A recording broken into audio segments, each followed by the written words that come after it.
Hey guys, this is Miriam at High Life Auto. I am out doing a video test drive on a 2011 Chevy Equinox. If you've never been on my video test drives before, the way it works is I drive the vehicle on video and I tell you what I see, hear, think, smell, and feel to give you the best indication of being in the driver's seat without actually being in the driver's seat.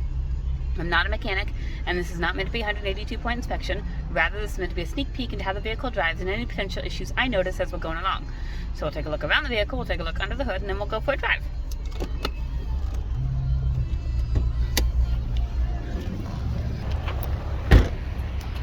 Alright, here we go. Pretty decent looking.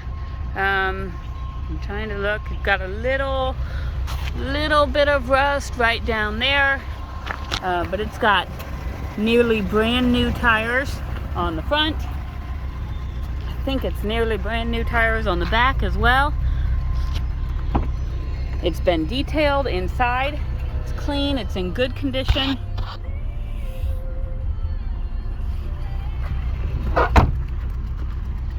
You got a little bit of paint scratching on the rear bumper area, but it is the all-wheel drive one.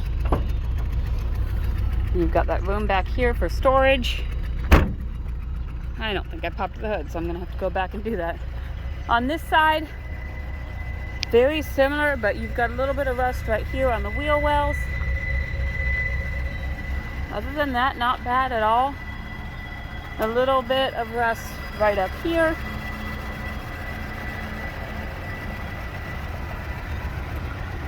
Yeah, not bad.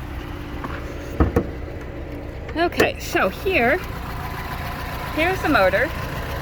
And you can see that it's wiggling around. It does have a misfire on cylinder 2. And I think if you take this thing off, Matt was underneath there. It's got I think it's a 4-cylinder, so it's got 4 new plugs and 4 new wires or coils or whatever it is that's on here. And so that did not fix the misfire. So whatever the misfire is, it's more than coils and wires. So I don't know if you're looking at an injector or if you're just looking at like a vacuum leak or something like that. So just be aware of that. And I think due to that, it's kind of a cold start. So it just takes a little bit just to get it going. Like when you start it up, you just gotta get the engine warm, and then it'll run, and it'll stay running. So you see right there, the check engine light is flashing. It is actively misfiring. And so I don't have my computer with me, but I will run the codes and just put a picture of them. There's also a traction control light. Seatbelt light doesn't matter, that's just me. Low tire pressure light. I don't think I actually have low tire pressure. I think it's just reading tire pressure sensors. They're wonderful things, but they very rarely ever work. Radio works. Today I've got the air conditioning on, which is really nice. And let's see, put it on here. And that blows out cold enough that I would say that the air conditioning probably works. And I'll change it to heat. Whew! And the heat works. So I would say both your air conditioning and your heat work. Let's see, what's service, StabiliTrak, that's going to be your traction control light on there. 160,000 miles on here. Apparently it's got navigation, which is kind of cool. Alright, nothing else fancy on there. Okay, so the passenger side window works. The driver's side window works. The rear passenger side window works.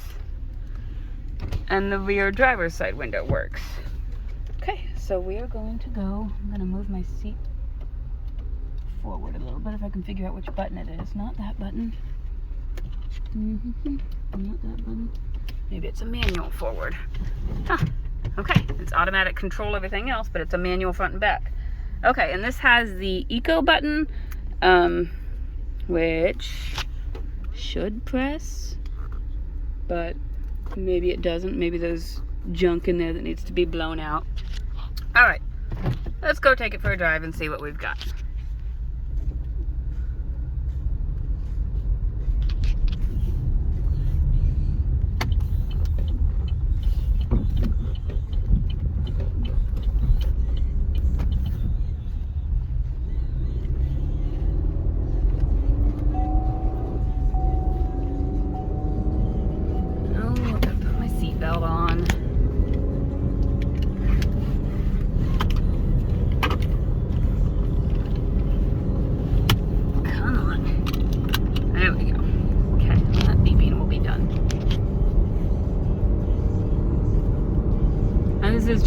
4-cylinder, so it's not going to be super powerful. Like, I wouldn't haul your boat with it, but it is going to get excellent gas mileage, which is really good right now. I live in Illinois and gas is $4.59. So I come over to Iowa where it's $3.99, but even that kind of hurts my wallet a little bit. So this is going to get better gas mileage, but it's not going to have all the power that, you know, like a V6 would have, or even a V8 would have. But you'll definitely get better gas mileage. I drove up that hill pretty decently. I don't hear any suspension noise.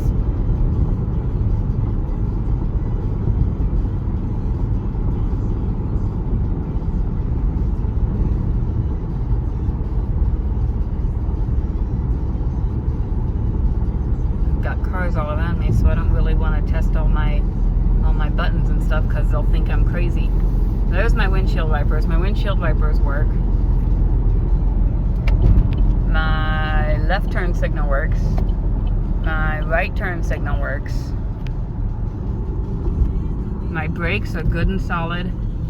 No grinding or vibration. Probably nearly brand new, which makes sense. I mean, with those brand new tires, typically people don't put brand new tires on junk, so that's kind of why we're not super worried about this vehicle, about the misfire, just because, you know, no one's gonna put brand new tires, no one's gonna put brand new brakes on something, no one's gonna detail something that's that bad. So let me check my horn.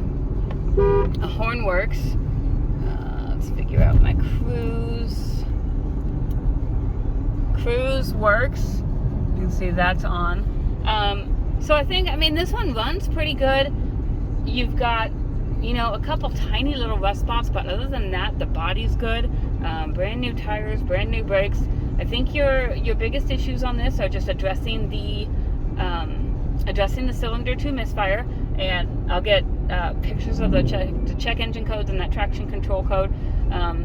Usually traction control is just related to you know, a speed sensor or a wheel bearing or something. I don't hear any wheel bearing noise, so I would lean towards speed sensor.